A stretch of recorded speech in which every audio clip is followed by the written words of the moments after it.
গাড়ি আস্তে চালাতে সমস্যা কোথায়? আশা করছি কোনো সমস্যা নেই, কিন্তু অনেকের অনেক তাড়া থাকে, অনেক ব্যস্ততার মধ্য দিয়ে দিন কাটে।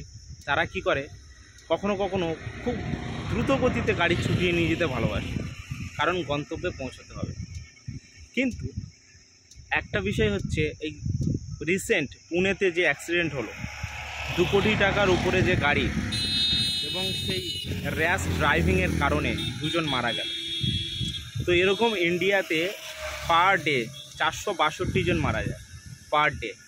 গুগলে সার্চ করলে বুঝতে পারবে যে পার ডে অ্যাক্সিডেন্ট, কার অ্যাক্সিডেন্টে কত মানুষ মারা যায়। এটা কিন্তু অফিসিয়ালি ডাটা। এই অফিসিয়াল ডাটাতে 462 জন পার ডেতে মারা যায়। সুতরাং গাড়ি খুব জোরে চালানোর কোনো রকম বাধ্যকতা নেই, র্যাশ ড্রাইভিং করার কোনো বাধ্যকতা নেই। আর একটা ব্যাপার হচ্ছে কি, আমরা এই যে এন্টায়ার সিস্টেম, মানে গভর্নমেন্টের হোক বা লোকালের হোক, একটা এন্টায়ার সিস্টেমের মধ্যে আমরা চলাফেরা করি, গাড়ি চালায়, ট্রাফিক আছে। এই যে সিস্টেমের মধ্যে আমরা চলাফেরা করার সত্ত্বেও আমাদের মোটামুটি অ্যাক্সিডেন্টের পরিমাণ ইনক্রিজ হচ্ছে।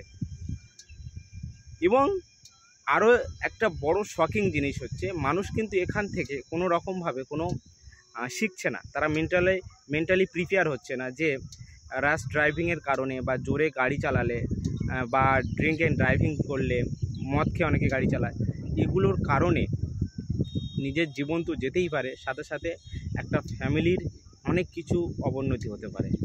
যে গাড়ি চালাচ্ছে সে হচ্ছে ওই ফ্যামিলির, মানে হয়তো বা আর্নিং ম্যান, সে ওই ইনকাম করে এবং তার ইনকামের দ্বারাই পুরো ফ্যামিলি চলে।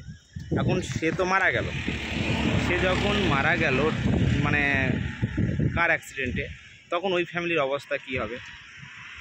ফ্যামিলি জানে যে উনি বেরিয়েছেন মানে বাড়ি ফিরবে, কিন্তু উনি কোনো রকমভাবে কোনো ভুল ত্রুটির কারণে মারা গেছে।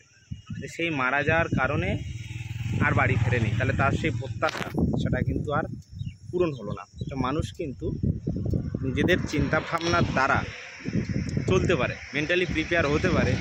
গাড়ি আসতে চালিয়ে সচেতনতার মাধ্যমে, পুরো কনসাসের মাধ্যমে গাড়ি চালালে কোনো রকমভাবে অ্যাক্সিডেন্টের সম্ভাবনা বেশি থাকবে না, অবশ্যই কমবে। কিন্তু হ্যাঁ, অ্যাক্সিডেন্ট হবে কম বেশি, সেটা স্বাভাবিক, কারণ প্রচুর গাড়ি এদিক ওদিক যাতায়াত করে, কে কোন দিক থেকে এসে যাবে। হয়তো বা দেখা যাচ্ছে কেউ খুব ভালো সাবধানে গাড়ি চালাচ্ছে, খুব সাবধানে, আর একজন ভীষণ বাজে অবস্থায় গাড়ি চালিয়ে আসছে, খুব স্পিডে আসছে, উইদাউট হেলমেট।